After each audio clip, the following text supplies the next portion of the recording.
right. All right. So let's get into the news. What's our first one? Polling. Now, I'm excited about polling. Mostly the trends. That. And being excited by the polling and the trends is one of those things that I tend to show. Now, again, it's not because I believe any particular poll is God's truth. Because sometimes they're not all that accurate. Like, you can't trust a poll 100%, right? Well, you can never trust anything 100%, or at least not most things. And polling is just the moment in time.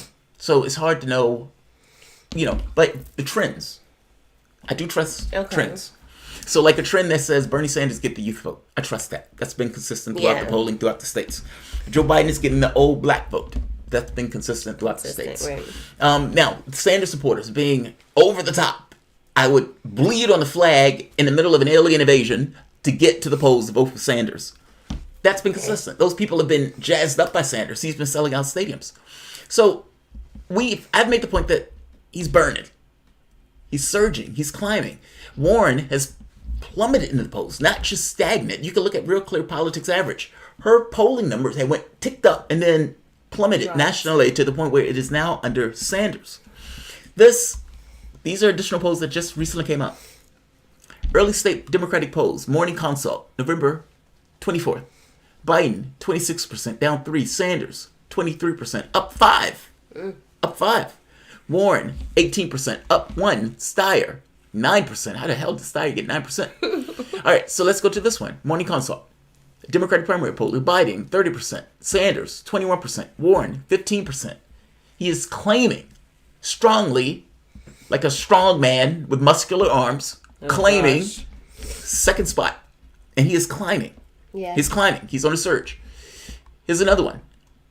Swayable. This one, Biden, 27%. Sanders, 20%. Warren, 15%. Gabbard in this is 2%. Harris is at 5%. Again, strongly claiming the second spot. Here's another one. Where's my other one? Where's my other one?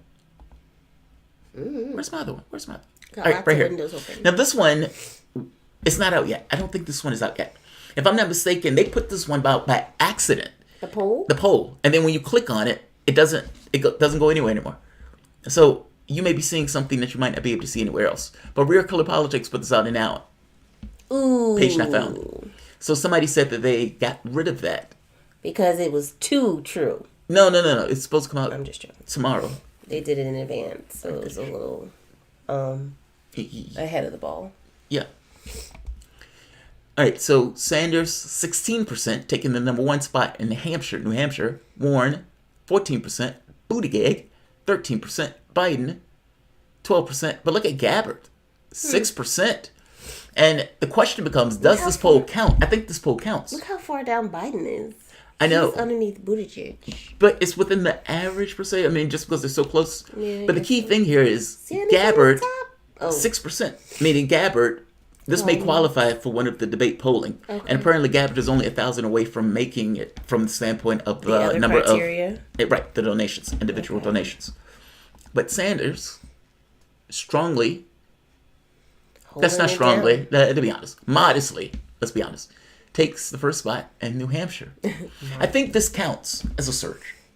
Am I insane? I mean, when you look at even the feel of it, when it was taking place before the the heart attack. Before the heart attack. All of those things are blockages. Before the heart attack. It looks like he's bolted from the grave at top speed with fire behind his back. The grave? Okay. He had a heart attack. He wasn't in the grave, but I feel you. I'm just saying, he came back from a political, right, with a vengeance. Everybody, he's done. Warren is it, etc., etc. Warren has stalled, has hit the skids, and is now out there trying to scream about movements. She's on the movement kick now. She's on the movement kick. You know who's been on the movement kick for a long time? Sanders. You know who's been on the movement kick in this campaign? Sanders. You know who's just now getting on the movement kick when all of her momentum was sucked out of her when she put out that garbage Medicare for All plan that wasn't Medicare for All? Sanders has been the one who's been doing this. She has now appropriated that part. Oh, you're going to love this. You love it when she appropriates stuff. No, Take a look I at this. don't. Yes, you I'm do. just You love it. so You love sick it. of Elizabeth Warren. No, you love Every it. time we come on here, her name is not on this list to talk about today. Look, right here. Look at this. Look at this. I'm sick of her. Look at this. Warren comes out, gives her supporters 10-year challenge. Federal minimum wage in 2009, $7.25. Federal minimum wage in 2019, $7.25. It's time to raise the minimum wage. That's great. Look at this. Sanders, November 18th, a week before. Federal minimum wage at the beginning of the decade versus at the end of the decade. $7.25. We need a living wage. Who did it first? November 18th. When was Warren's? Today. November 24th. He was like 4 or 5 days ahead of her. Well, that's putting that because out. she's doing it as that 10-year challenge that's going around. Sanders puts out a $7.25. Warren's puts out literally the exact same thing. Do I need to show you the speech again where she's Please, taking God, the speeches? no. I guess my point is, this is a bit aggravating. But she is stalled. She's stalled. And as Buttigieg has risen, because look at Buttigieg in this. He's at 13%. Risen. He is eating into her support base. It's fascinating. Utterly fascinating. Oh, well. Yes, I think that's absolutely and entirely awesome.